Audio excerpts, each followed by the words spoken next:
नमस्कार. स्वराज्य मराठीमध्ये आपले स्वागत. पाहूया सविस्तर बातमी. दिला ते पक्षात खुश आहे असं मला वाटत नाही. गिरीश महाजनांनी वक्तव्य केलंय. पक्ष सोडण्यासंदर्भात जयंत पाटलांची त्यांची काही चर्चा झाली नाही. मात्र काय बदल होतोय कालांतराने बघू.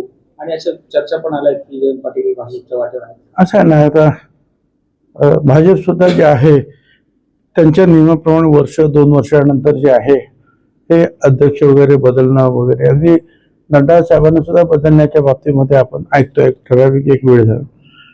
तसं प्रत्येक पक्षाचं आहे ना, वेगवेगळ्या लोकांना संधी देत असतात.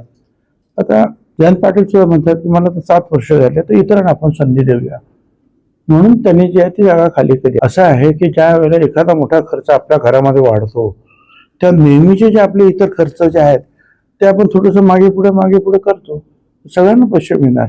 आणि लाडक्या बहिणींचे पैसे सुद्धा लाडक्या भावांच्या घरातही एका अर्थाने गेलेत की नाही.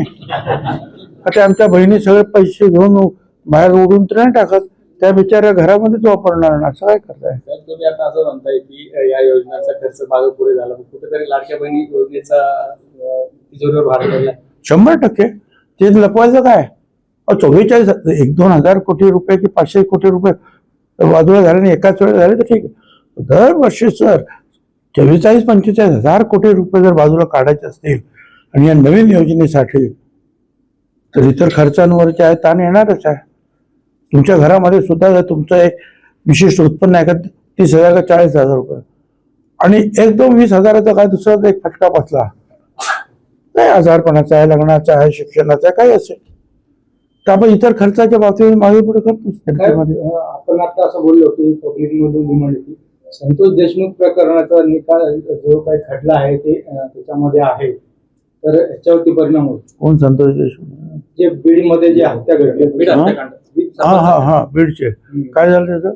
तर त्याचे वकील म्हणून त्यांची नियुक्ती केलेली होती, त्याचा काही परिणाम होईल का जर कधी ते खासदार?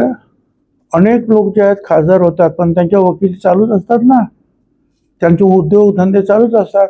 अनेक सिने स्टार तिकडे गेलेले आहेत, सिनेमामध्ये काम करतच असतात. राम जेठमलानीसारखे मोठे मोठे वकील तिथे जातात, बाहेर जे आहेत ते वकिली करतच होते. निवडणुकांच्या आधी राज्यसभेवर जाण्यास इच्छुक होता किंवा आपल्याला पूर्ण झालं, मात्र आपल्यासारख्या सिनियर नेत्याला दिलं नाही. आता शिळ्याकडेला ऊत आणण्यासाठी काय कारण आहे का तुम्हाला? हा, तर तुमची इच्छा आहे. मी बघतो लोक म्हणाले जर येवल्याचे तो जाऊ. स्वराज्य मराठी, बातमी नाही जबाबदारी. चॅनलला लाईक करा, शेअर करा आणि सबस्क्राईब करा.